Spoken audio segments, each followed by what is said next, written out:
朝の目覚まし担当の猫ちゃんの話だよ。毎朝決まった時間になると、猫ちゃんが飼い主を起こしに来るんだ。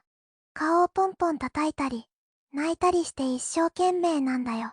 でも、飼い主が起きた瞬間、なんと、猫ちゃん本人はそのままにまるで、起こすのが仕事で、起こしてからはあなたの仕事だよ。って感じなんだ。猫ちゃんって、本当に自由で可愛いよね。